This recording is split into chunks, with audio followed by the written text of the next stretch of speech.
Hello, everybody on YouTube. We will start our stream and our speakers in a second. The theme for tonight is leadership in a remote world.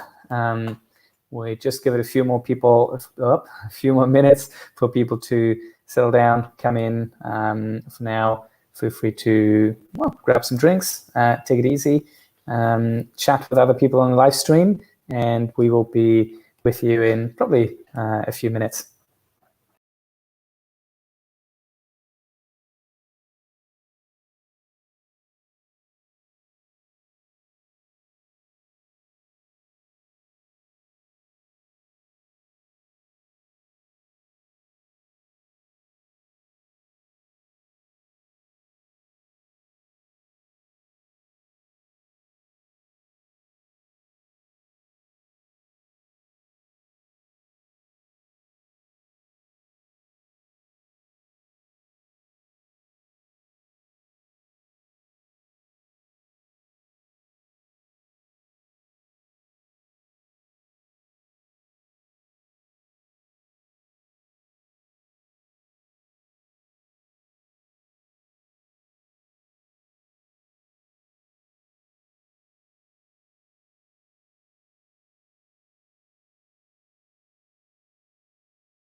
All right, everybody, let's get started. I see we've got people here from all over the world, it seems. From I just made the mistake of having the live stream live while also being in the recording studio, which is not smart. Let's start again. We've got people here from all over the world, from London, from Sydney, Melbourne, Auckland, Wellington even, which is awesome. So thank you for joining us in Sydney. We have an awesome program ready for. I made that mistake last time. So good when you're running remote events, and even the second time around, you still have to get used to it. Alrighty. So we've got an awesome program. Tonight is all about leadership in a remote world. We've got two great speakers who have been doing exactly that for a lot longer than the COVID-19. Remote product management was sort of the we don't think it can work at all response that I usually got. And I knew it would work because I've seen awesome product managers do it. So tonight we're here to learn from the people who've got a lot more experience in leading remote teams, either as product managers or in other areas than most of us do. I guess I introduce myself as well. I'm Benjamin Wirtz. I'm sort of coordinating tonight. I think last time, if you happen to join Product Tank Sydney regularly, I introduced myself as the unemployed product manager.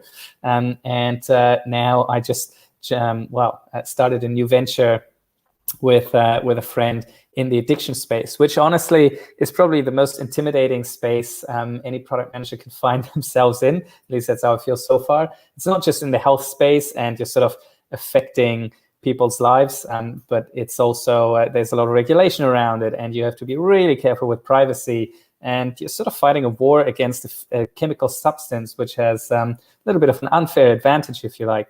So but that's to say that a lot of people with addiction are currently very much affected by the pandemic as well, and it's been really sad to see a lot of the support network getting eroded, a lot of rehab centers and of course support meetings are suspended.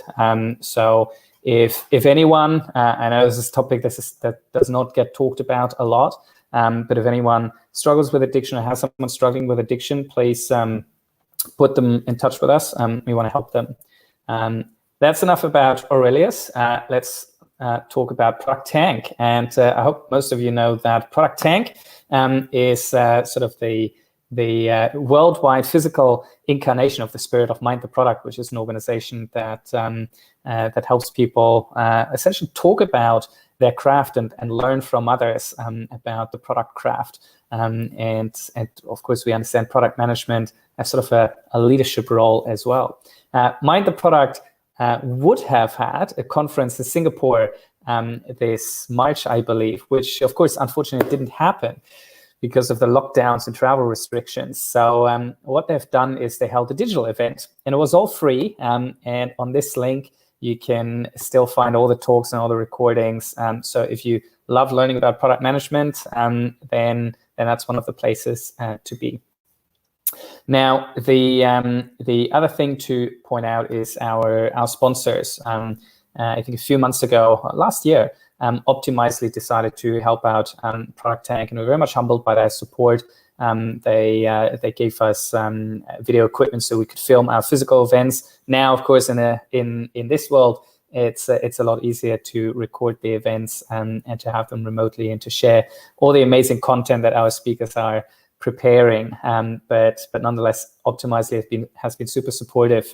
If you haven't heard about it, it's an awesome tool that helps you to essentially A/B test, split test, or personalize the experiences on your website. What better time to revalidate and test some assumptions that you might have had about your landing page 3 months ago? They might no longer be true, and it's time to run some experiments. And with that, we go over to the talks. Now, given this is an official event, I would usually tell you about where the toilets are and where the fire exits are. Please familiarize yourself with those in your home or wherever you are. I hope you do know where to find them. And I hope you can manage to you don't have a chance to turn your cameras on while we're on this. So we get spared from the toilet flushing noises and any lapses in the camera handling. Last but not least, this is very much an Australia-wide event, so we should also acknowledge the traditional owners of the country throughout Australia, and recognize their continuing connection to the land, water, and culture, and we pay our respects to elders past, present, and emerging. With that, without further ado, I hand over to our first speaker, Cheryl Gledhill, who's now the head of product at Zip. And Cheryl has been, I've been very fortunate to work with Cheryl for a bit over a year at Blue Chili, where she's mostly worked remotely and has done an incredible job, and has done that for many years before that as well. So I'm looking forward to hearing about Cheryl's learnings and best practices being an effective remote product manager. And please help me welcome Cheryl. Go, Cheryl. Thanks, Ben. Do you want to just give me a yell when you can see my screen? Because I can't see what you can see. We can see just fine. You can see. Perfect. All right. Hi, everybody. I'm Cheryl Gledhill. As Ben mentioned, I'm head of product over at Zip. And I'm going to be talking to you about effective product management through an unprecedented global pandemic. So by way of introduction, I've been working remotely since about 2008, originally from Sydney to Seattle. So I was working with somebody who was Seattle-based, and we had developers and designers in Hong Kong and in London. Moved over to LA, so worked kind of remotely, LA to Seattle. And then I've come back to Australia, and for a couple of years, I worked remotely Newcastle to Sydney, managing a team who was in Sydney and Singapore. So I've done a little bit of both, like the distributed teams and being the only remote person, and then kind of being everybody remote across time zones. It is my first unprecedented global pandemic, however, so I've got a lot of learnings from this as well.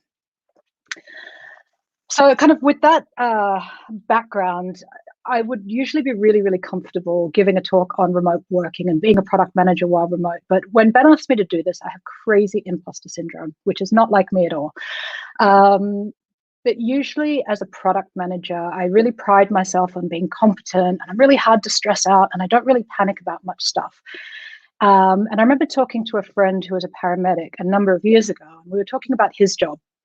And he was telling me that, he gets to the scene of an accident and, there's bodies everywhere, and he kind of takes a deep breath and he just evaluates, and he's like, what needs my focus the most at the moment, and where can I add the most value? And it's not necessarily the person that's screaming the loudest or the thing that looks the most stressful.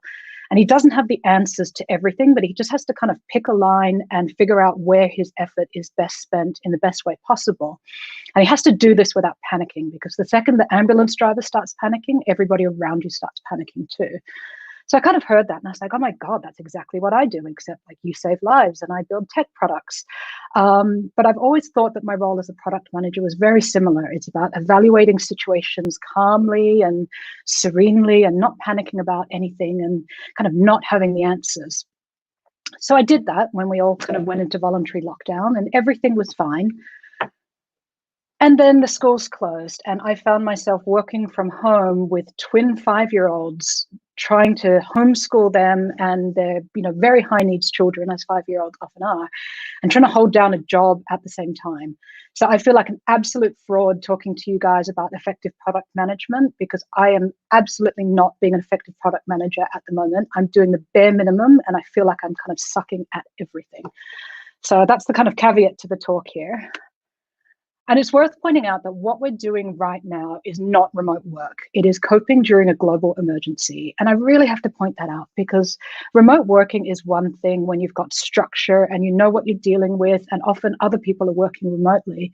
But right now, my entire team is very new to remote working. There's a lot of anxiety. There's a lot of panic. People are worried about their jobs and their finances. So I would really hate for anyone to judge remote working by this lens. We're not. We're working from home during a crisis. But there's definitely some positives, I think, that we're going to take out of the situation back into kind of the real world of working when life returns to normal, if that's going to happen. So I started thinking about what makes a product manager effective, and how does it change between being remote and being in the office. And I've only recently returned to an office after about a decade of working remotely, so in January. And I remember talking to the CPO, my CPO, in the interview, and he really believes in co-located teams and the whole Matty Kagan thing. And I've really discovered a lot of the advantages of working in an office and being with a team and kind of being able to build that rapport face to face, because it's very, very different when you're all kind of in different buildings. But I really feel like the things that make a PM effective are kind of very blanket across both remote and in an office. So the first thing I was thinking about is leadership, because one of the core attributes that separate the good product managers from the great product managers is being a strong leader. And I don't mean that in a hierarchical sense, but I just, because I've worked with some junior product managers, some associate product managers who really have had that kind of core leadership ability like within their soul, because it's being able to set a vision and being able to persuade people and being able to motivate your team towards a shared outcome. And you have to do that without hierarchy. And that is kind of the thing that I loved the most about being a product manager, because, you know, we call ourselves, we're the CEO of the product because, you know, we want to feel important, because the reality is nobody generally reports to us. So anything we need to get done has to be done through interpersonal skills. And like, what a chance to really kind of hone those skills. So, you know, a really great product manager just has that willingness to go an extra mile and lead their team by example. And it's just having that can-do spirit. So how does that actually change if you're remote? The first thing I'm thinking here is communication, because we might think that we're communicating well with the team, but right now we really have to aim for over communication. So, you know, where, you know, in certain times the team wants to hear from you and they want to know that you're taking decisive actions. And it's very funny I'm presenting this because I've just come off the back of an awful meeting today where I wasn't communicating well. And I was kind of in a situation that escalated and it got quite kind of just tense and agitated. And when I step back and take a look at it, it's like, well, I actually could have solved that by, you know, a couple of days ago, just over communicating with what I'm working on, because the feeling was we're not seeing any visibility of this, but the reality was everything was happening, just the communication wasn't happening both ways. So it's a matter of, you know, always just responding all the time, saying, I don't know the answer to this, but I'm going to find it out by this date, or you could expect to hear from me here, or even just like, could you remind me about this tomorrow? So everybody really feels listened to. So it's a constant learning, and over communicating just really avoids a lot of the frustration and tension that people feel when they don't know what's happening. As a product leader right now, you have to take the well-being of your team so seriously. Like, I cannot stress enough how anxious and uncertain everybody's feeling at the moment. And I feel like it's a product manager's role to really kind of bring the cohesiveness of a team and know the team mood and understand how everybody's feeling. And one of the traps that I've fallen into, particularly because I've got kids at home, is, you know, I'm in back-to-back meetings all day, and the only time I actually have to get proper work done is at night. But I found that when I started slacking at night, my team would come back on straight away and start responding to me because they expected that because I'm messaging, I would expect an answer. So it's about really kind of setting the boundaries with your team about expectations with communication. So I kind of tell people all the time, like, Slack is asynchronous. There's a couple of hygiene things that I think are really, really important. So lots of people do this where they expect Slack to be like a conversation. So they'll send you a message that says, hey, and then you write back, hey, just got a quick question. And you're like, yeah. And you're waiting and it's like typing. And that is kind of taking time out of my day where I can't context switch and do something else because I'm waiting for this two-way conversation. So there's some really quick hygiene things you can do as a product manager, which is if you have a quick question, type out, hey, I've got a quick question, and then type out the whole question before you hit the enter button. So it allows people to deal with the message in their own time, and you're not kind of taking the context away from them constantly. It's also really about focusing on outcomes at the moment rather than outputs, because more than ever, your team really needs autonomy to get the things done in the way that they can do them with a lot of creative metabolism. We're not all 9 to 5 bums in seats anymore. We're all doing weird hours. And it's about meeting people in the hours that they like and need to work rather than the hours that you're expecting. The way I've worked has changed really drastically over the last couple of months. I mean, I used to just be for you and what's working for the team and experimenting with different methods, because what was working for me in the office is definitely not working for me anymore. And it's just, I don't know if you guys get like the Slack bot at 9 o'clock in the morning, like slacking you 200 things, but there's no like faster way to ruin your morning than snoozing all of them again. A friend that works for an agency in the UK sent this round to their team, and I'm not going to read the whole thing out, but I can share it afterwards. And I really loved this because I thought, what amazing leaders are these to come out to their team and just say to them, it's okay. Everybody's stressed. You've got a real life. Work is not your highest priority, and we're here for you. So I think if you can really kind of set this mood or this feeling with the team, like it's okay if your dogs and kids are in the picture. It's okay if you feel like turning off your camera on Zoom. And it's an interesting one because I was a remote worker for such a long time, and I was such a stickler for always having the camera on, and I would make other people have the camera on. Because, you know, I really needed that body language and the face-to-face communication. But I'm on Slack 8 hours a day. Sorry, I'm on Zoom 8 hours a day at the moment, and it is exhausting being on Zoom for 8 hours a day. So it's allowing yourself and allowing the team to, you know, take a little bit of a step back. If you're not talking, just switch off your camera for a little while, and just give everybody a little bit of a break. So the greatest product managers I've ever worked with have really high emotional intelligence. And having this emotional intelligence allows them to build these really strong relationships within their companies. It allows them to navigate all the hurdles that come along with being a product manager and ship really great product. And when I think of emotional intelligence, there's kind of 3 pillars that I really think about. So the first one is self-management. And this is by far the most important. And it's about understanding your own emotions and your needs and balancing them out without freaking out your team. Because I kind of feel like the product manager is, you know, the person at the back of the boat. We don't really actually do much if it comes down to it. And everybody else is rowing, and we're sitting there just kind of guiding and removing barriers along the way. And if you're sitting there panicking or freaking out, everybody's going to start rowing around in circles. So it's really understanding your own emotions and needs before you kind of put your emotions onto other people. It's also about relationship management. So how do you balance the needs of your engineering team and your users and the CEO and the CPO? And then you've got these tight deadlines, and you've got targets and resource constraints.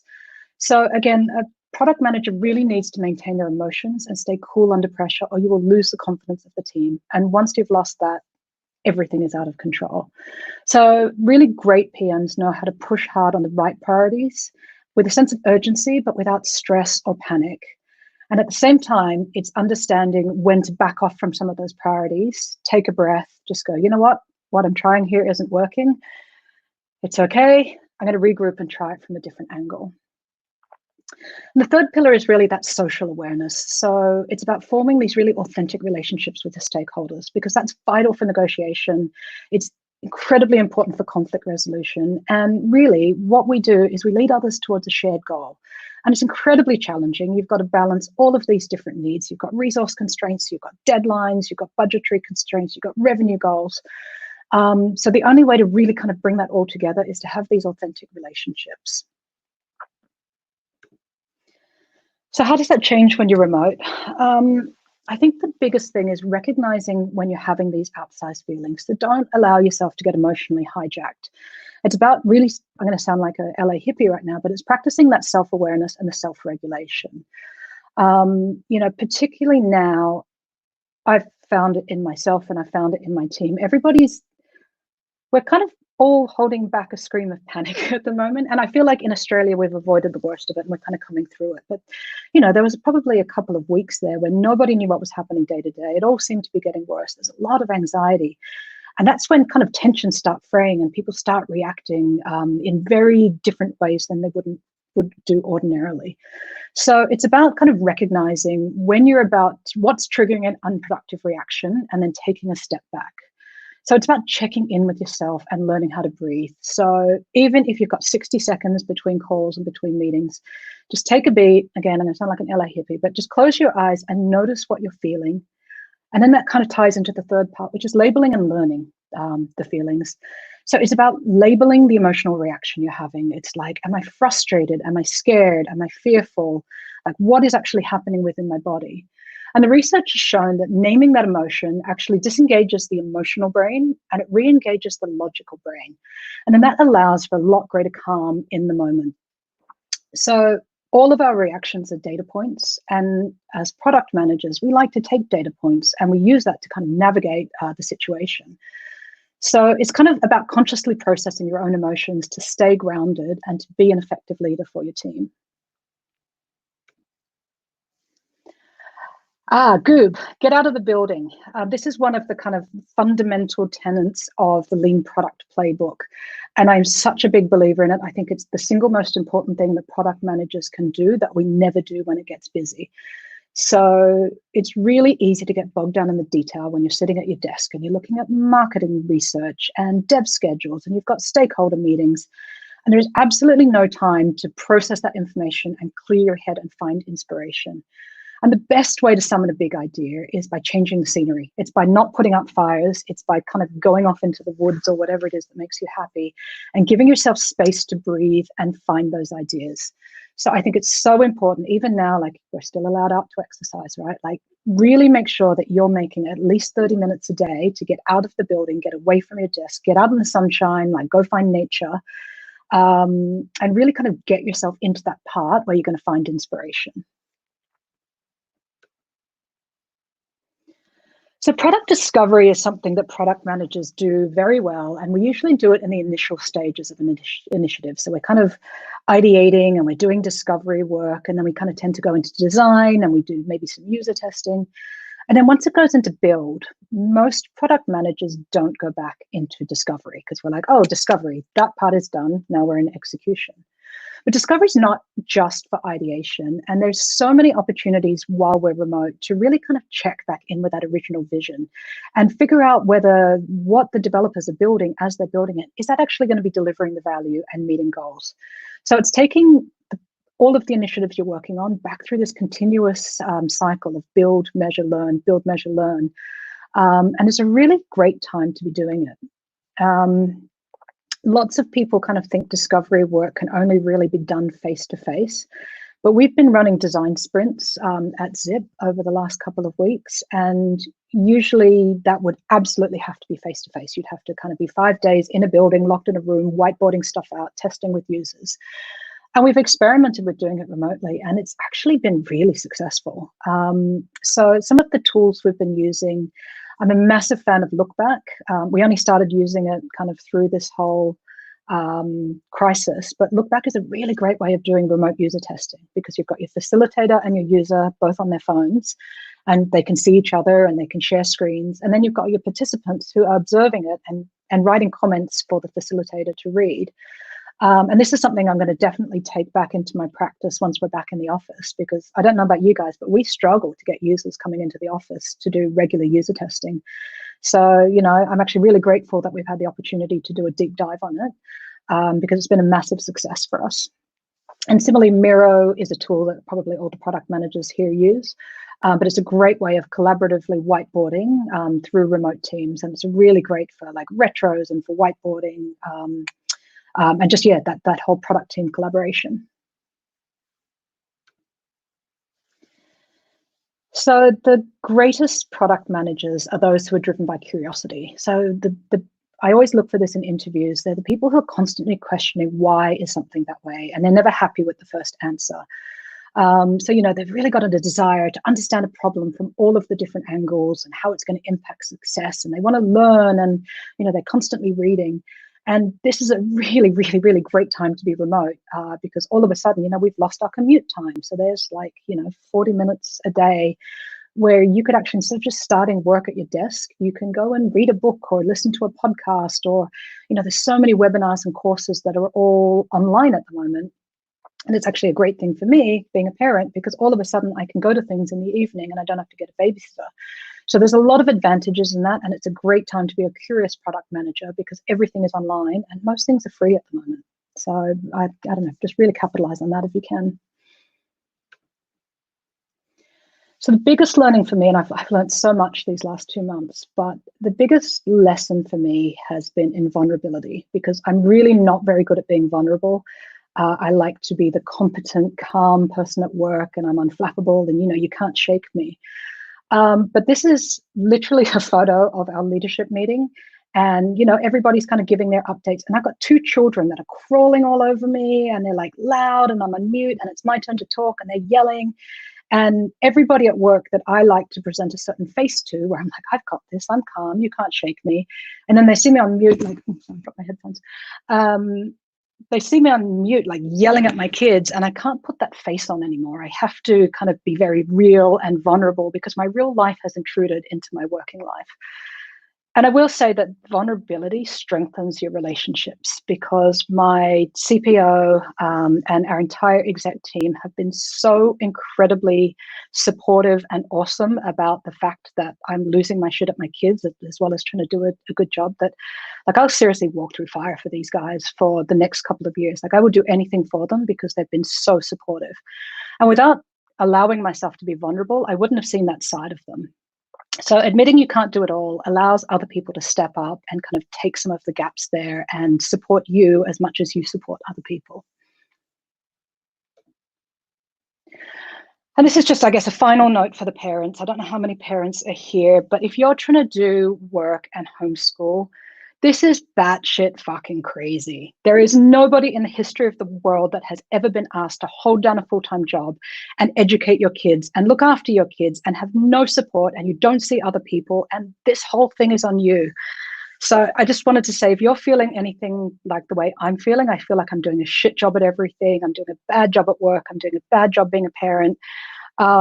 Just go easy on yourself, because you are doing an amazing job, and we're going to get through this on the other side. And I actually think we're going to be stronger for it.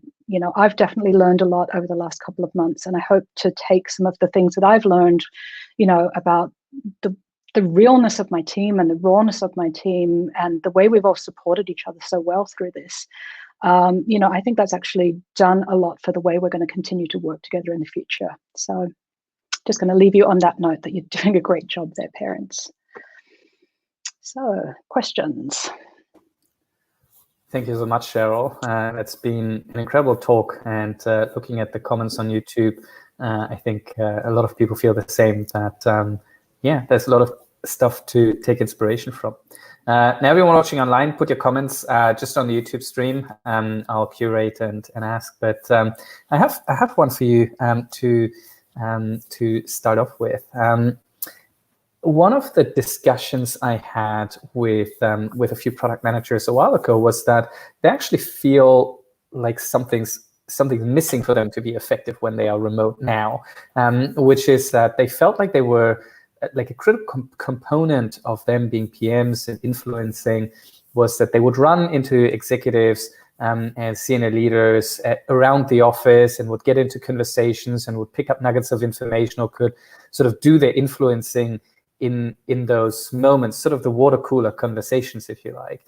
And that's not really there. And I think some executives are leading by examples, are much more present on Slack and on Zoom calls and everything now. And others are probably also taking a step back and have to deal with kids and everything else that's making the engagement harder. How do you, because if you've done it previously as well, how do you usually get around this, or what substitutes are there for running into executives at the water cooler and having sort of random conversations? Tiger King is the great leveler. It's my lesson from this.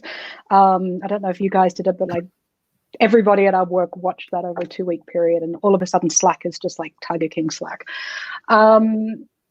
I guess this comes back to the whole over communication piece, where you might think that everybody knows what you're working on, but people actually appreciate like just a message to a Slack channel every day, like, hey guys, this is what I'm working on. Or I truly hate email, but lots of people at my work use it. But it's always kind of responding when anybody takes the time to send everything, just to be like, hey guys, I'm here, I've got this, like you can just drop that off here because I've got it, it's on my list. So it really kind of comes back to that over communication piece. And I guess it's probably less with the execs, because we've got a water cooler channel on Slack where we talk about Tiger King. So it is kind of finding those casual ways of still staying in touch. And as part of this, working remotely, we've formalized a lot more of our meetings that we've been talking about for a long time, where it's like, hey, we should have the product managers present to execs every week so they know what we're working on. And it was always like, we should. Well, now we have, because the execs are also feeling the distance and they're feeling like they don't have like a good finger on the pulse of what's going on. So it's as much as I hate more meetings, because I am like so sick to death of meetings right now, it is really, really valuable to bring together everybody and just be like, this is where we're at. That's awesome. And as a follow-up to that, Vinko is asking, what are some of the other, I guess, strategies and tactics for like sort of your communication best practices remote? Because it is so important, and at the same time, communication is hard enough when you're face to face. Yeah, and I feel like a hypocrite saying this, because I feel like I've really dropped the ball on my communication over the last week. I mean, there's a lot of kind of little Slack things that you do where, somebody asks you something and just give them a thumbs up. Like, you don't have to have a full conversation. Just Slack emoji it, like, yes, I've got this. I actually have reverted back to pen and paper, which is funny because I'm like, digital tech, blah. But I have to have pen and paper right now. And every time somebody asks me something, I have to write it down on a piece of paper and I cross it off at the end of the day.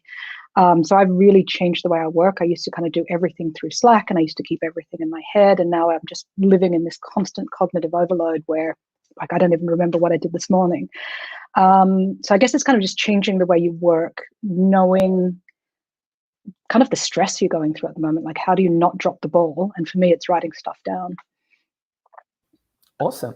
And Anthony is asking, and as far as you can disclose it being a public company and all, to what extent did you revise your roadmap, your customer commitments and other commitments in sort of your product planning? And were those conversations sort of driven by USPMs or were they driven by the executives? So through a quirk of timing, our product season actually coincided with lockdown. So as we were going through, what are we going to work on this quarter? We were already at home, just kind of dealing with it. So we have planned out this quarter with a lens of, well, we hope everything's going to be okay, but we actually don't know what's going to be happening. So these are the things that are going to give us the most value over the next kind of 3 months, but with a view that, the world is completely changing. We know lots of users have anxiety. We work in finance. So, we could make a prediction about the mood of our users kind of going over the next 3 to 6 months, and we planned accordingly. So it's not like we're working on this initiative that we locked in back in December and now it's completely irrelevant. We actually came into our product planning season already with a view of, whoa, this is crazy. Like, how are we going to adapt and pivot? Awesome. Alrighty. Now, the next question is about Zoom fatigue. And I guess it might become the word of the year. A lot of people are feeling it now. But also, you would have had to sort of deal with that even before this global crisis. How did you deal with that before? Yes and no, because when I was the only remote one, it was just on me to be on Zoom all day and I could kind of do my own thing. It was like, hey guys, like, and so most people I was talking to would only be Zooming maybe an hour a day with me. And it's fine when it's just on me because I could kind of manage that. And it comes back to the whole mindfulness and taking time to recognize, in between meetings. Right now, it's crazy. Like, I'm literally on Zoom from 9 to 6 and there's no break in between. And all I can say is, well, it's funny. Like, how you used to always be like, that meeting could have been an email. Like, half the time I'm now like, this Slack channel should have been a meeting. Like, this is crazy. We're all talking all day. Like, that would have taken a 20-minute phone call. I guess my advice is I am all about switching off the camera if you don't kind of need that face-to-face interaction, because it is exhausting being on camera the whole time. Like, I'm always like, how's my hair looking? And am I looking engaged? And like, it feels like you're on stage all day. And I'm also a massive fan of a 5-minute Zoom. It's like, let's catch up, guys. Let's not fill the full hour. I know we've booked an hour, but if we can knock this out in 15 minutes, let's do that. Like, let's just not Like, I think a lot of the kind of performance theater that you do in an office about you sit in a meeting for an hour and, it takes a certain trajectory. Like right now, it's all about snappy communication. So if you can be done in half an hour, just be like, great, guys, like we're done here. Awesome. And I guess that brings me to sort of the next question, which is, in teams you've got, if we're classifying the whole world population into two boxes right now, you've got introverts and extroverts, right? And I feel like extroverts, they are the ones that excel in the office, being surrounded by people, gaining lots of energy from that, and it feels like, apart obviously from the death and health issues for everyone, this feels like this is the time of the introverts and what they've been waiting for. But introverts also have the sort of habit to hold back a little bit more, and in the office you can reach them because, well, they're just there, right? How do you engage and build rapport and sort of keep introverts involved in this way? So it's interesting. I find that on Zoom in particular, and I'm an extrovert and I'm dying through this whole thing because, oh my God, like people. I'm really, really conscious of not dominating the conversation on Zoom. Like I know I can do that in real life because you kind of riff off someone and then it ends up being like the two dominant voices, other ones talking. But I find on Zoom, because you've kind of got those 16 equal squares, it's really easy to be like, oh, like, Carol, you've been very quiet over there. What do you think about this? And I kind of think it is the great equalizer, because instead of these two big voices, you're all equal size squares. And so it's a lot more obvious when the quieter people aren't speaking up as much. So I'm definitely finding it's a lot easier to kind of back it off a little bit and not be like, I'm the big loud one in the meeting here. It's about like the other voices as well. That's awesome. Okay. Alrighty, I think we've gone through all the questions. So thank you so much, Cheryl, for joining us. And if you're by yourself or if you're in a group of people, just put your hands together for Cheryl. Thanks, guys. It will reverberate around the world. Okay. Thank you. Okay, now we're going over to our next speaker, Tom Richardson, who is the Managing Director of InVision in APAC. And Tom, well, if you don't know, InVision is a completely remote company. So I guess Tom can tell us whether they actually even have a physical office. But there's 800 people working completely remotely, and they've done it for years. So it'll be interesting to hear his experiences and how this whole company has always been organized like that. Welcome, Tom. Thank you. Thanks very much, Ben. And good evening, everyone, or good morning if you're with us in the UK. I'm just going to share my screen very quickly so you can see what I'm going to be showing you today. Good. Is that all looking good, Ben? It is indeed. Take it away. All right. Excellent. Good. Well, in answer to Ben's first question, no, we don't have any offices. So our headquarters is actually a PO box in New York City. So we have a very fancy Madison Avenue address, but there's no actual premises there. It's a PO box for mailing and I guess federal government purposes. So really, really delighted to be invited to participate in this forum tonight. Thank you, Ben and the team. Really appreciate it. And, Cheryl talked. Firstly, Cheryl, that was fantastic and hugely inspirational, and thank you for sharing that with us. Cheryl talked a lot about imposter syndrome at the beginning, and I'm probably doubly the case because I'm here at essentially a product meetup without having a product management background whatsoever. So bear with me through this, but my goal is to hopefully share some meaningful and interesting insights from what it means to lead teams in a fully remote organization that can be applicable to everyone on this call. So a little bit about myself to kick things off. 1 second. Here we go.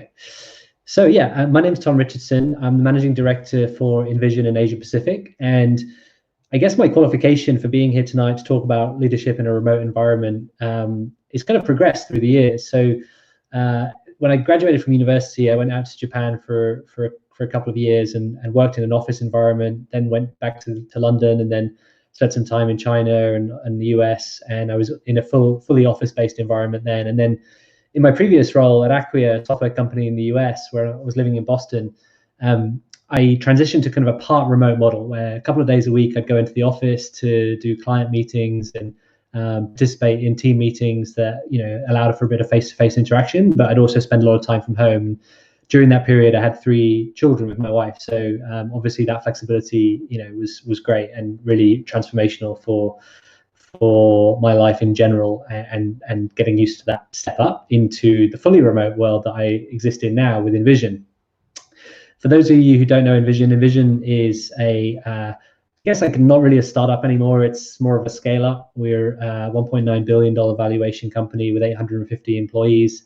Interesting thing about InVision, it was born remote 8 years ago. So we haven't had to make the difficult transition that a lot of folks have had to make over the past few years to adopt a remote environment. That's very much been in our DNA since the beginning.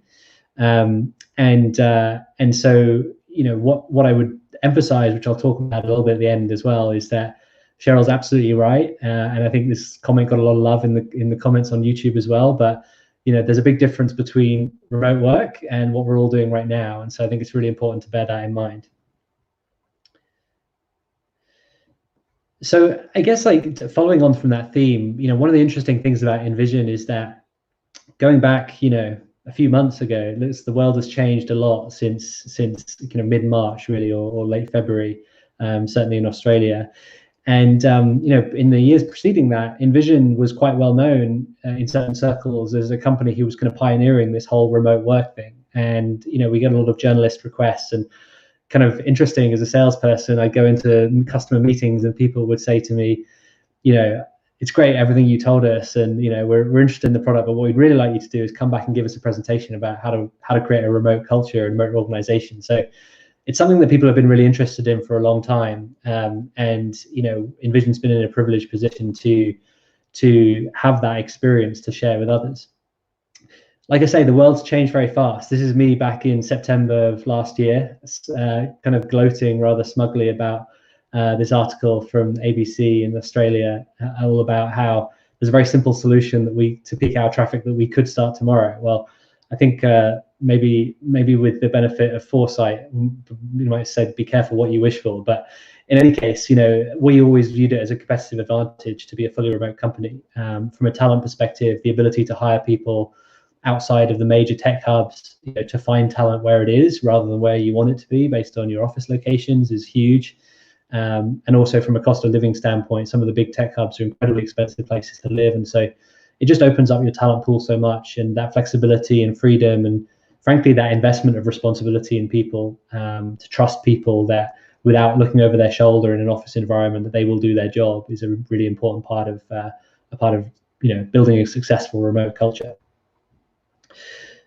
So there are clearly lots of benefits of working remotely. This is me a few weeks back, working remotely from the Newport pub on the Northern Beaches in Sydney. I don't know if anyone is familiar with that institution, but lovely place during the week to sit down and have some lunch and punch out a few emails and calls and so forth. And it's a great life. I think when this photo was taken, this is probably back in November, December time. I think I'd been in Malaysia, Singapore, Hong Kong, kind of doing a bit of a round the world trip, and to be able to come home and rather than going straight back into the office, having spent no time with my family, being able to go and do some work, pick up my children in the afternoon from primary school, and then go back home and continue to work was just an amazing feeling. And one of those times where reflecting on how fortunate I am to be able to do that in a remote organization, albeit then in a very different context to what a lot of people are experiencing now.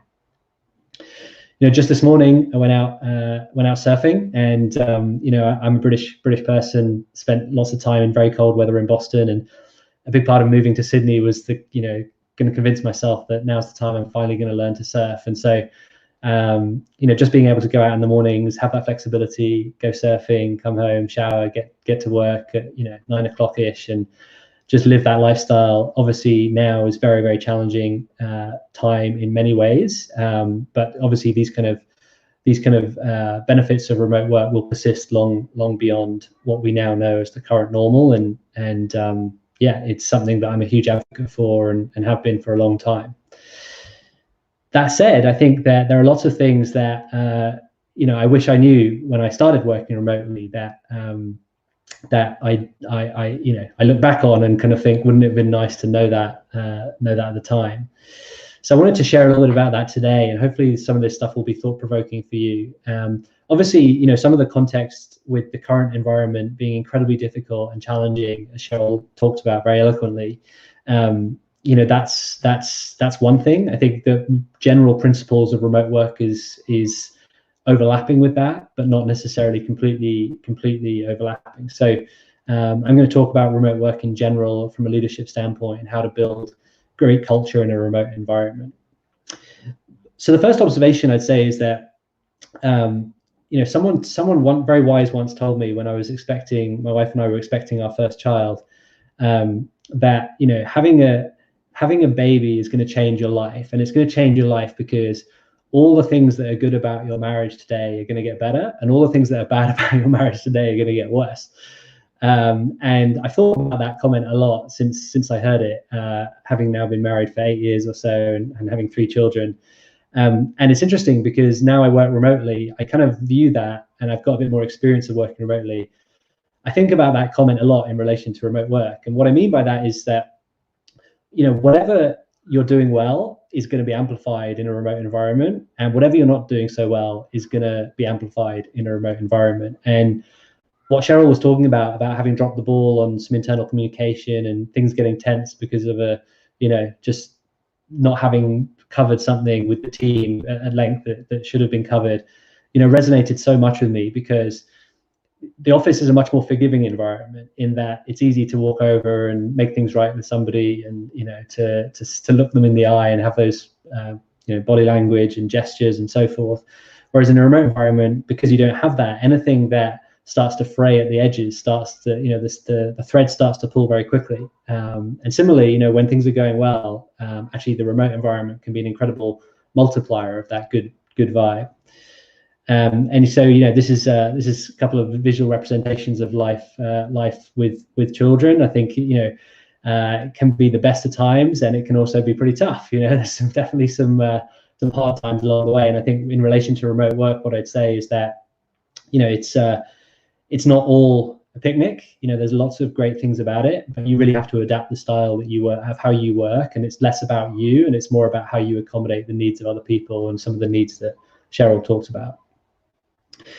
So in relation to that, the second thing I wanted to talk about is the importance of over communication. So over communicate is the mantra whenever anyone asks me about remote work. So the second principle I kind of try and live by with remote leadership is, if in doubt, shout it out. And what I mean by that is, if there's something that's been going on in the company that that deserves recognition, or even just would be nice to acknowledge or to share with a broader group, then make noise about it. Shout it out there and draw attention to it. Let people celebrate in it. Let people congratulate each other. And sometimes, particularly for somebody who, to be perfectly honest, is quite a hardcore introvert like myself, it's difficult because I don't necessarily feel that need to share as instinctively as some others. But I think one of the things I've learned, in adapting to a role as a leader in a remote environment, is how important it is for others that I'm very communicative about what's going on, not just with the APAC team here, but also more broadly across the company. Celebrate the wins together, give people that recognition, and just take any opportunity you can to communicate, because it makes people feel good. It brings people together. It shows people that even if they're toiling for 8 hours a day at their desk at home, what they do is being recognized, and it brings everyone together across time zones and geographies and so forth. So just last night, just a little anecdote in relation to this. So I shared with the whole international team, which is about 120 odd folks, one of my favorite YouTube videos, which is Chuck Berry and Bruce Springsteen playing at the 1995 Rock and Roll Hall of Fame concert, playing Johnny B. Good. And completely off topic and nothing to do with work, but obviously everyone's doing it tough right now. And I just shared it with the team and said, for what it's worth, this is something that always makes me smile, and I find it impossible not to smile when I see it.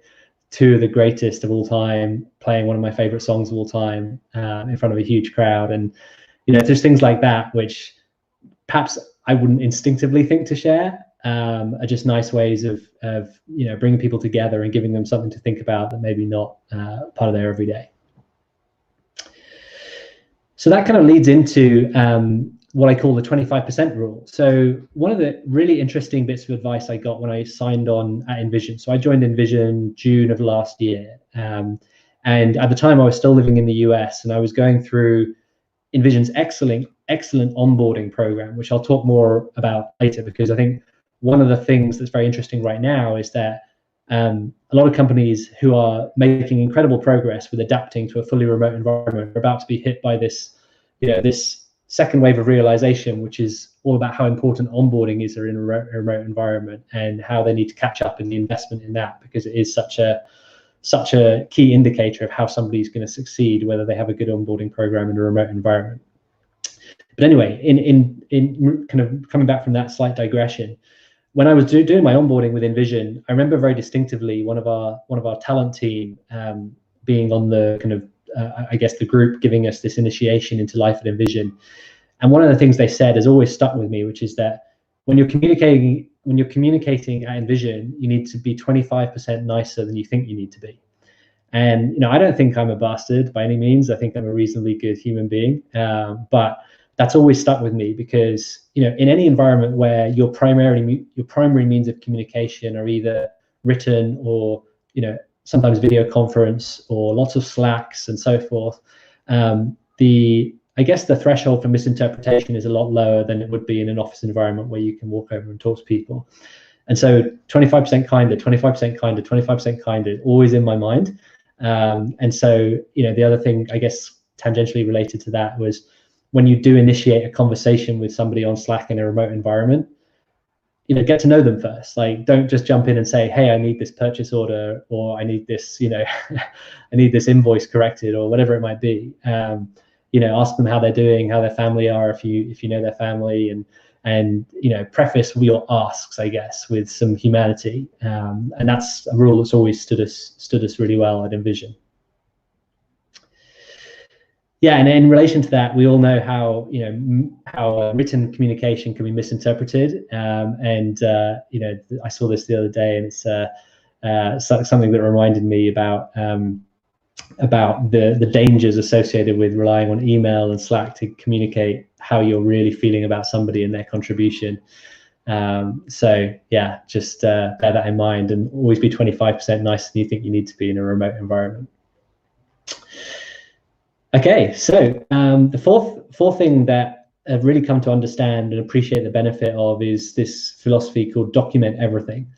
And this is something I think a lot of companies that are adapting to remote right now are going to find challenging, because it's not something that you can just do at the click of a finger. It's something that takes a lot of time and a lot of effort to build up.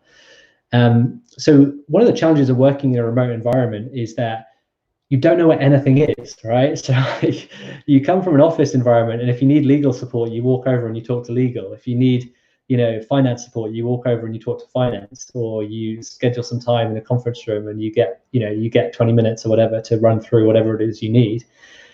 If you can't find a document that you know is critical, or you can't find a process, an outline of a process that you need to follow, it can be chaos in a remote environment if that's not really well organized and in a kind of regimented, disciplined way archived somewhere.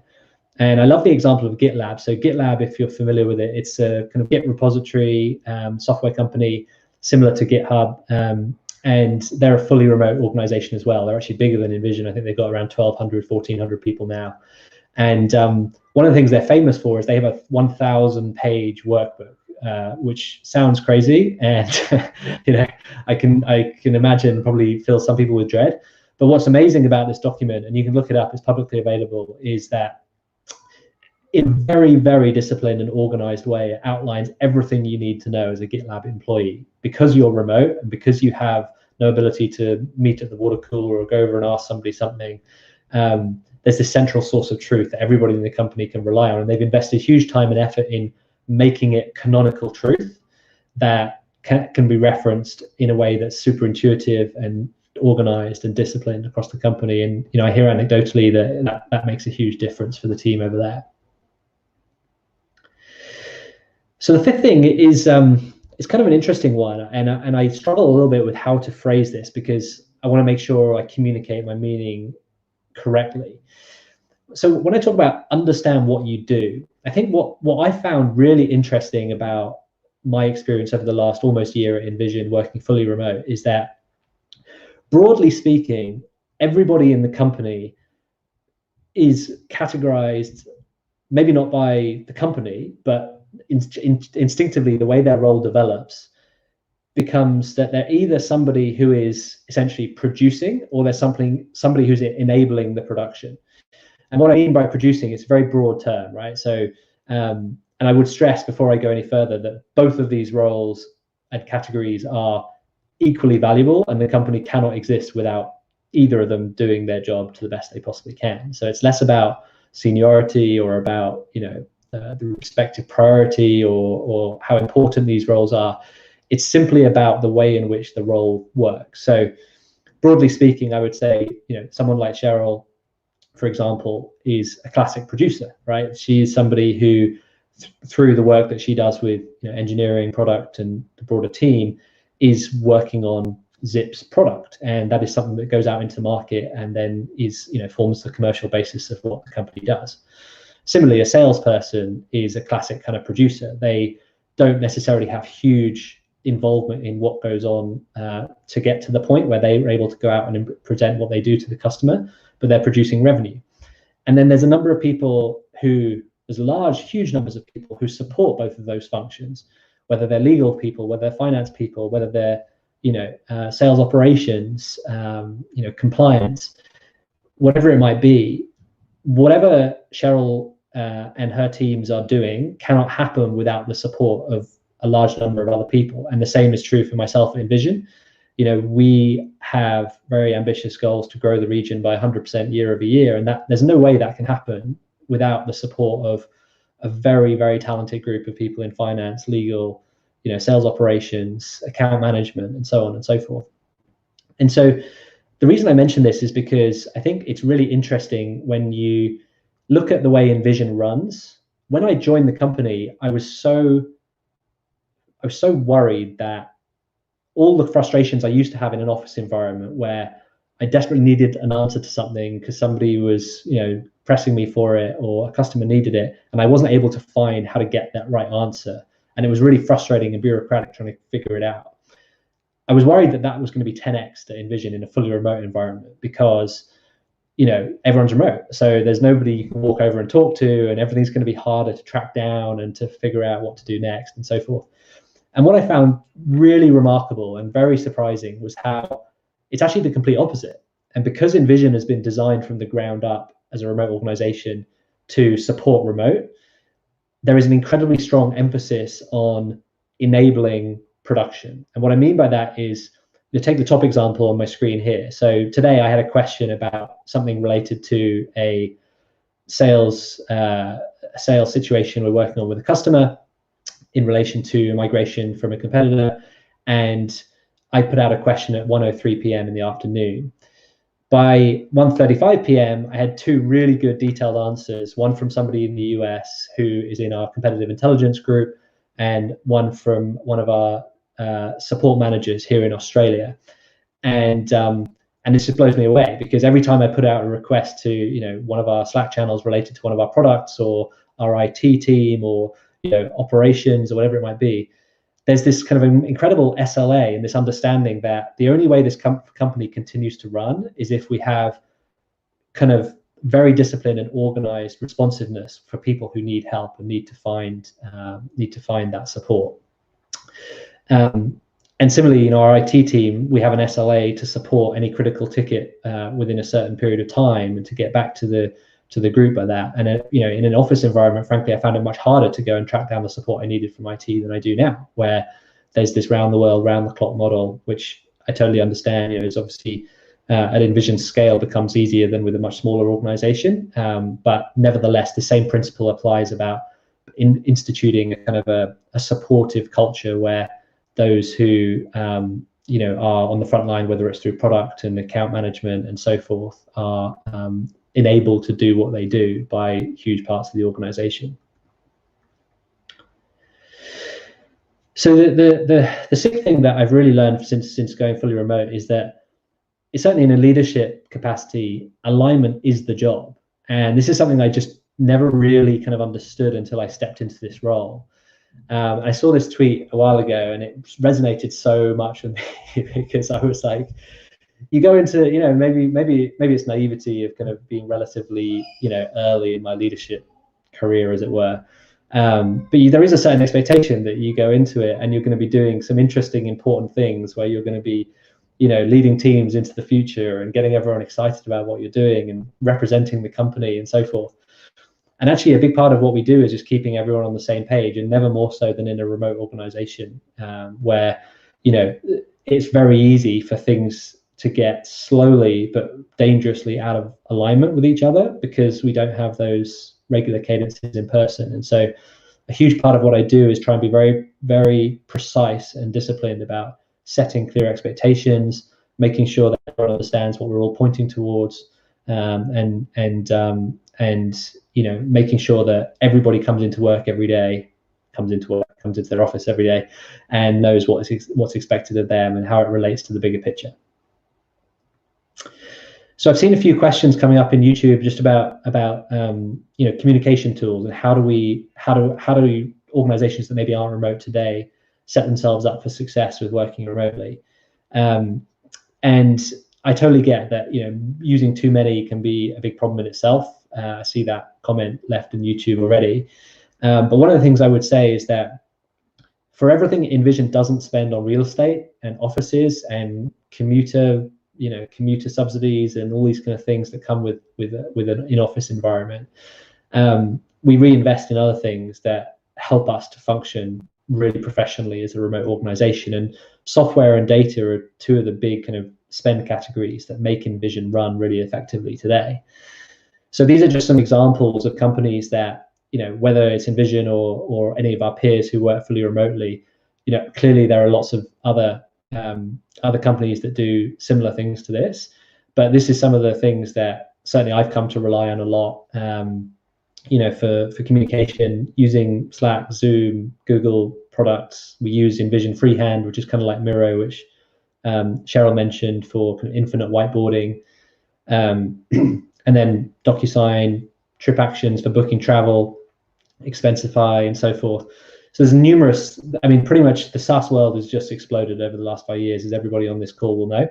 And I think that for those companies that are working remote for the first time, although I would say this because of my inherent biases, I think that reprioritizing budget to focus on really setting teams up for success with software is so critical to making a go of remote. And the good news is that the world of SaaS software and productivity has improved so dramatically over the last 2 or 3 years, in combination with bandwidth and Wi-Fi and everything else, that now it's much less of a painful experience working remotely than it would have been, say 4 or 5 years ago. So the eighth observation is just around the importance of taking fun very seriously. And I'm a big believer in this because I think that Cheryl talked about that feeling of wanting to always be perceived to be cool, calm, professional. And I think that, particularly for myself coming into this role, until you get to know the culture, there's always this tendency to hold back a little bit until you understand what level of comfort the organization has with being your true self and having fun and so forth.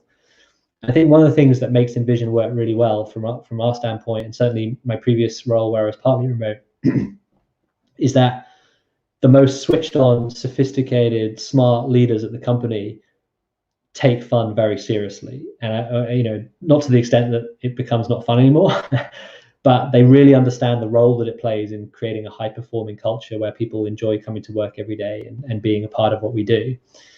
So, these are just some screenshots from the last few weeks at InVision, and obviously no company's perfect. I certainly don't want to represent InVision as such, but, we've had end of quarter, we finished our quarter at the end of April, and our managing director just called a random fancy dress Zoom party for the entire international team, which everyone really loved.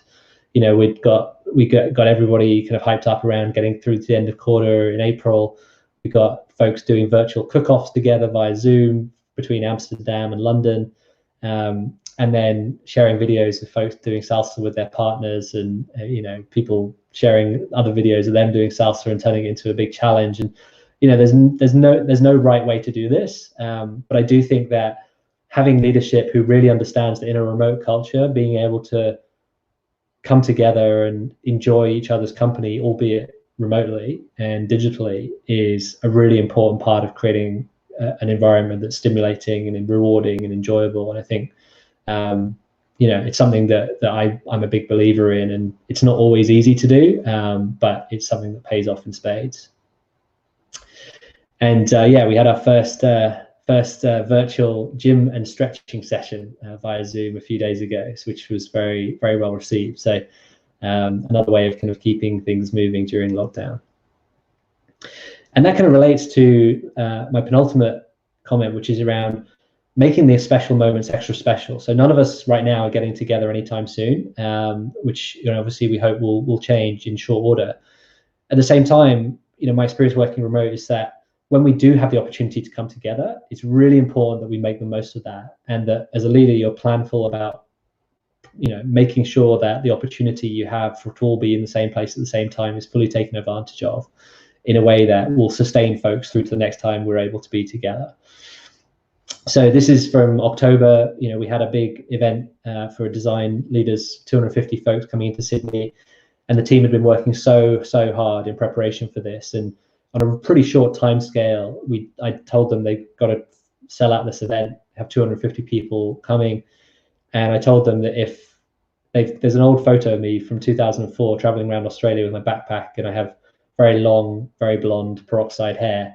And I told them that if we sell out the event, then I will kick it back to 2004. And so unfortunately, they did sell out the event, which was a very impressive feat in itself. And I had to follow through on that commitment. And just following on from this event, we went out from Circular Quay on the ferry to Manly, had breakfast down at Shelley Beach, and did a volleyball lesson and an escape room, and had some drinks over lunch, and just spent some time together as a group. And frankly, like after this crazy event and everything that led up to it, it would have been easy just to say, let's all go and rest, and so forth. And there was a big part of, I think, everyone on the team that would have enjoyed that. But equally, when you are together, it's so important to take advantage of that and make it meaningful. And every year, InVision does an IRL, which is in real life, where we get everyone from the whole company together in Arizona.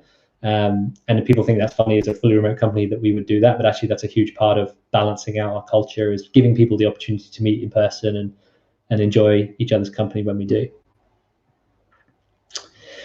So the final observation really relates very strongly to something a lot of people talked about, which is Zoom fatigue, and the constant drumbeat of communication that's required in a remote environment. And I can totally relate to that. I'm an introverted person who gets drained by being on camera and so forth for hours every day. At the same time, the coping strategy I found that really helps me is just being incredibly disciplined about communication and cadences of communication.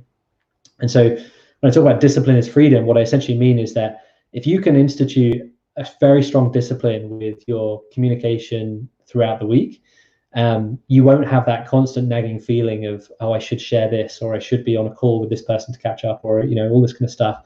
There's inevitably a bit of that when you have a team, no matter what. But one of the things I found that's really helped is, Monday, Wednesday, Friday mornings, we have 30-minute stand-ups across the team just to catch up on what everyone's doing, and we have a theme for each of those related to the business.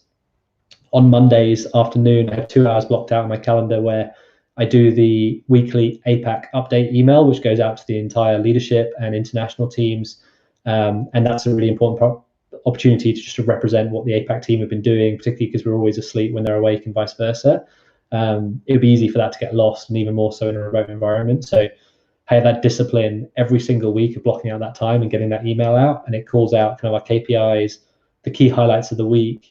We share something fun that's been going on that's not necessarily related to work, and then we also have a song of the week, which is a song that typically with a YouTube link that relates to something that's a big theme of what we've been doing. So that format works. It's pretty simple to fill out every week. It's a really nice opportunity to recognize people on the team. And similarly with my one-to-ones back to back every Monday afternoon, my calendar is just a lock on that communication side of things. So I don't have to think about catching up on all the things that I've missed and all the opportunities that I should have taken to communicate, because I know that I'm going to be, nurturing the team sufficiently and sharing enough information about what's going on through that very disciplined cadence that I have on a week-to-week basis. So before I wrap things up, firstly, I really hope this has been helpful. Obviously, do feel free to get in touch with me by LinkedIn or by email at the end here. I'll share my email address if you have any questions or any follow-ups. If you go to Design Better by InVision, it's a blog that we have. There's a really fantastic kind of long guide to remote work for design teams. So any of you in product who work with design or maybe designers yourselves, that might be helpful. Similarly, there's a whole long list of 30 links of remote work for design teams, InVision's essential resource, which is basically a catalog of all the remote work content that InVision's ever created, and links to best practices from other companies and so forth. So that might be something that'd be interesting to those on the call today. And then, Cheryl said it best, but I'll reiterate, it's very important that anyone working remotely for the first time understands that this is not remote work right now. This is coping, and it's a very different thing from being able to go out and get a coffee and work from a cafe or have lunch out and pick up your kids from school and have that break in your routine that comes from the flexibility of remote work. This is not that. And so if this is your first time working remote, don't be put off by it. It's definitely not like this all the time. So with that, I'm going to hand it back to Ben and the team and just say a huge thank you for your time. I know this has been a significant commitment of time at a time of the evening where in normal times maybe we'd have more on, but still everyone who may have had other plans has spent them with us. So thank you for that. And like I say, more than happy to continue the conversation with anyone who has questions. So feel free to get in touch. Thank you so much, Tom. That was fantastic. Now we will continue the Q&A, so I keep asking you questions on YouTube. And I want to introduce Peter Chewy, who was also instrumental to putting this event together. Peter is looking after growth and optimization as PwC Digital and introduced Product Tank Sydney to Tom. So he will be leading the Q&A. Over to you, Peter. You're muted. Classic mistake. Thanks for that, Tom. It was that was really I think thought-provoking for me, especially your first point. When I first saw the deck, I wasn't quite sure where that was going, but now I get it. I think my first question is probably you touched on it a little bit with onboarding, but because I guess InVision being remote first, what else do you think I guess makes that, or how does that kind of enable your organization to be more productive, more effective? Yeah, I mean, I think it's it's one of those things where if you don't get it right, I don't want to say you can lose somebody forever, but in a remote environment, I think it's doubly important that somebody gets off to the right start and becomes very much accustomed to how to navigate the organization, how to find what they need, what the expectations are about how they operate, and so forth. And I think the reason for that is because that kind of knowledge is accumulative in a way that when you know how to do something, that teaches you how to do 3 more other things. And so I found this certainly when I stayed at my last company for 5 years. I found by like year 5, I was just like a wizard at knowing how to do everything in that company. And you start out with this very small base of knowledge about how to do things, or the product, or whatever it is you need to know about the company. And then once you know that really important person is the person to go to for this kind of thing, that kind of important person will teach you 3 or 5 more things.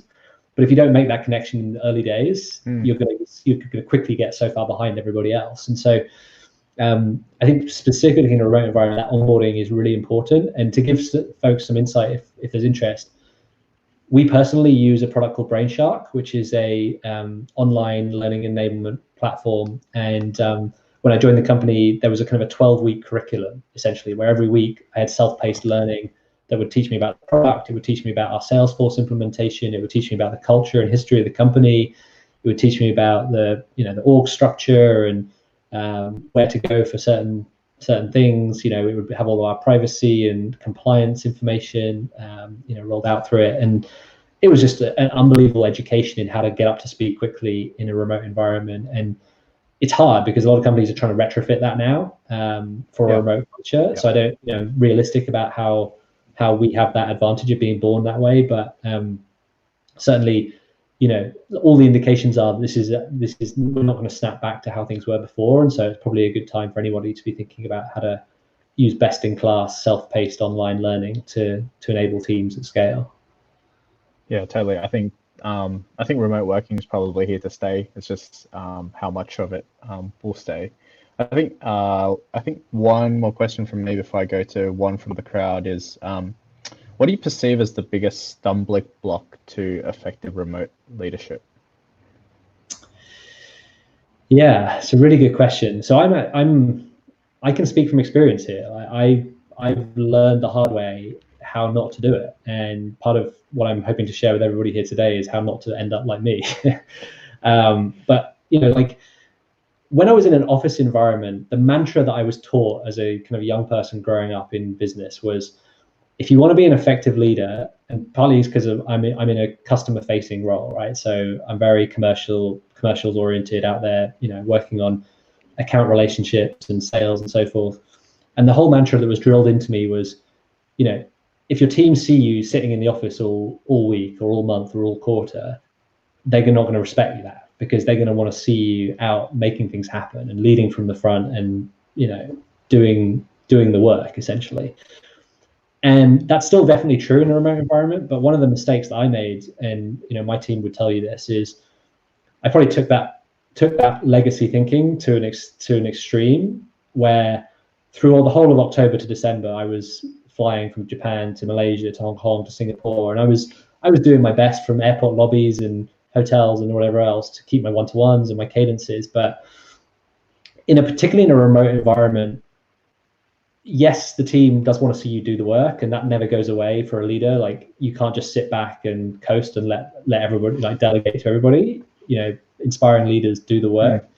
But there's also an element of understanding that in a remote environment, things can go awry very quickly, and expectations or alignment around what goals and objectives are, and how we should be communicating with each other and so forth, can go wrong very quickly if you're not present and engaged all the time. And those two things sometimes can be a bit incompatible, frankly. And so I've had to really work on that and try and get better at balancing my kind of, firstly, my enjoyment, but also my responsibility to go out and be the face of the company in the region with the needs of the team, and making sure that I'm nurturing them in the right way and taking care of them is the priority. So there was a question from the crowd, Tony. Have you ever had a team member go missing for a time? And if so, how did you handle it? Yeah, it's a really, really good question. Honestly, and I'm speaking here from my knowledge of the whole InVision organization as well as myself.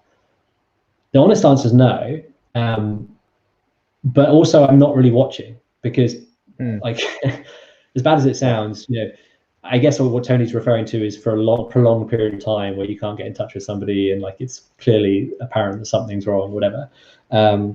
But in general, when I was interviewing for this role, the guy who hired me was in Spain, and he'd spent a week with his family from London on holiday in Spain, and he just stayed for another week to work so his family could spend more time in Spain, and he was working. And I was told, look, I don't care if you're on the beach in Thailand doing your job, I don't care if you're visiting friends, or friends in Japan doing your job, all I care about is you're doing your job. And I've always loved that philosophy. I guess, like, hypothetically, if we were to just kind of lose contact with somebody, I think that would be a hugely damning indictment of me and my kind of the way I'm engaging with the team, and keeping everybody engaged and so forth.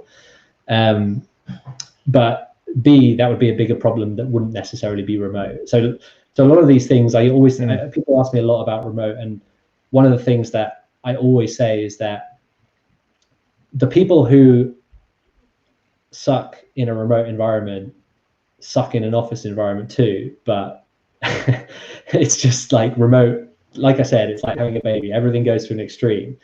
And so if you're not focused and disciplined and communicative, and you don't take your responsibilities to the team seriously, and you're not hardworking and stuff. Like, it doesn't matter if you're remote or you're in an office. It's just going to be maybe more apparent in an office immediately, but certainly it's not lost on me as a remote leader when that's happening, right? I'm not disengaged from the team. Like, 4 or 5 times a day, I'm speaking to members of the team, several of them multiple times a day, and so it's very difficult for that to happen. Awesome. And you kind of touched on this slightly, but in terms of having one-on-one meetings, but what are some tips for good remote one-on-one meetings? Yeah, I mean, this one is a really hard lesson learned. But one-on-one meetings are not my time; they're the other person's time, and that can be difficult because quite often people will show up for a one-to-one not prepped like it's their time, and so I'm constantly reinforcing to the team, this is your meeting, this is your meeting, this is your meeting. So I'll help you however I can in this meeting, but it's really important that you come drilled on what you want to accomplish from the meeting. You've got that organized and disciplined. And it's particularly hard when, let's say, we're behind on our targets, or we're dealing with something pressing, or there's a customer that's upset with something, whatever.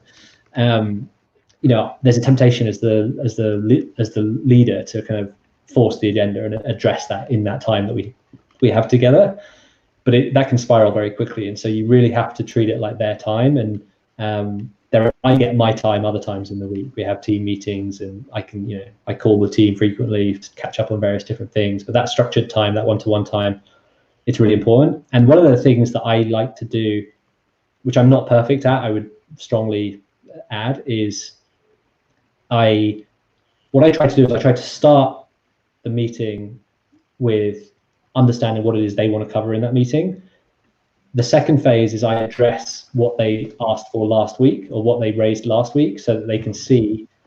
Like, there's nothing more frustrating as I see you have your one-to-one, you unload all this stuff you need help with, and then you have the same conversation again the next week, or nothing's clearly happened since last week. So I always try and point out, okay, from my notes, like here's what we talked about last week, here's what's happened on this since then, so that they get that feedback loop, so they know that what they're asking for is being actioned one way or another. And obviously sometimes I don't have a great update, or I'm still chasing the update, or whatever it might be, but I just try and reinforce that I care, and I'm not letting this, I'm not just having this as like a vanity conversation because it's a one-to-one is something managers say is important. It's like, this is actually something we're trying to do to be useful to you and help you be successful in what you're doing. I mean, that's awesome. I'm going to add that to my playbook as well. Just a follow up on that. How often do you have one-on-ones with a team member? So I have what I would call a classic one-to-one once a week with everyone on my team. And then I also do deal reviews, which is kind of a salesperson one-to-one for an hour every week, where we look at top deals in pipeline and we go through qualification criteria and next steps and make sure we drill into that. So that's more specific to the sales function. But yeah, I mean, that's their structured time. How often do I speak to the team? We're just like on mobiles, chatting and doing things all day. So yeah, it's very frequent. Awesome. Another one, this one from Joachim. Hopefully I got your name right. What is your advice to companies trying to replicate working from the office in this state of forced working remotely? Yeah, I mean, it's a really good question. I think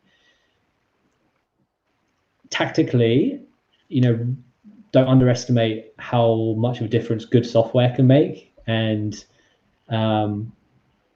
not investing there is going to really come back to bite you, because if you're trying to replicate the office environment to the greatest extent possible, or adapt to a remote environment, not having really best-in-class software that enables you to communicate, well and intuitively and so forth, that's a massive kind of, I guess, like a false economy. If you try and economize there in the new environment, I'd spend big on that. I think that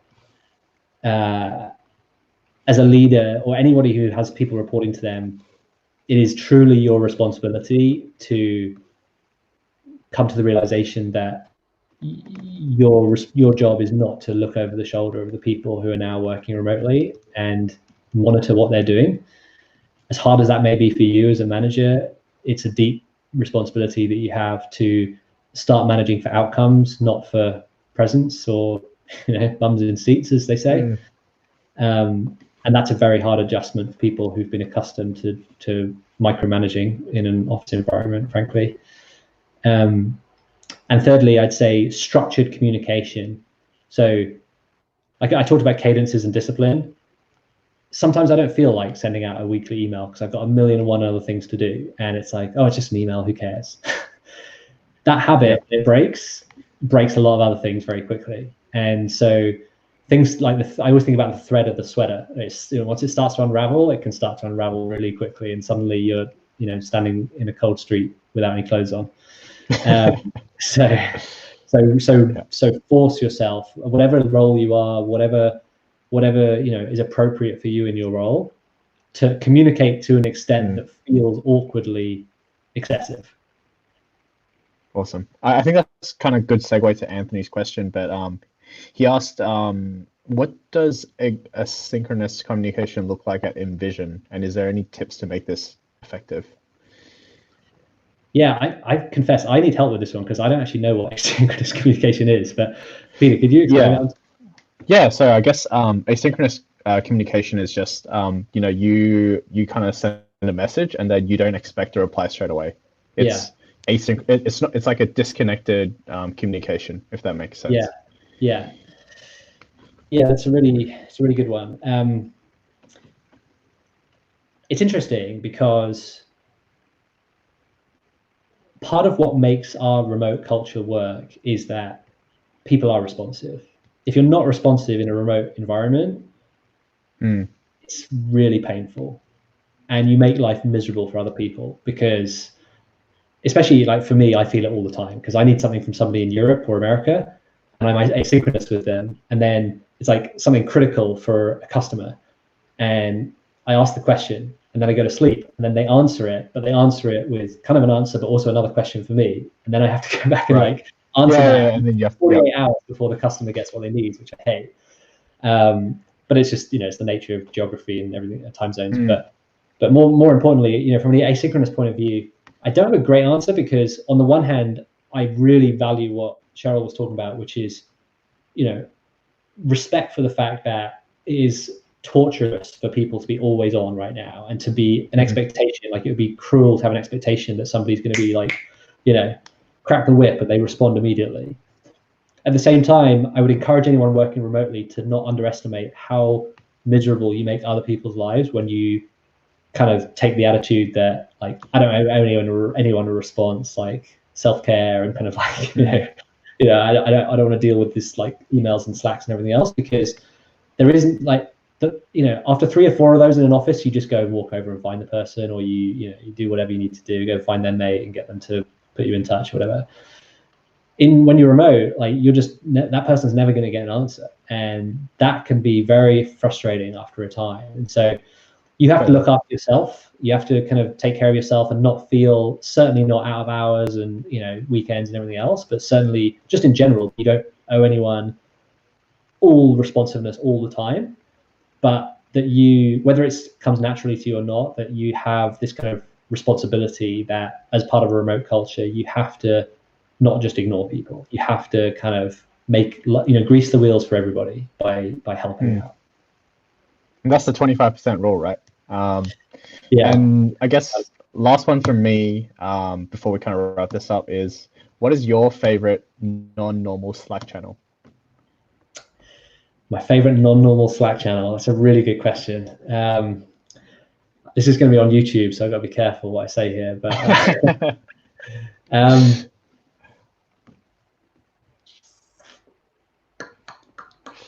yeah, it's a good one.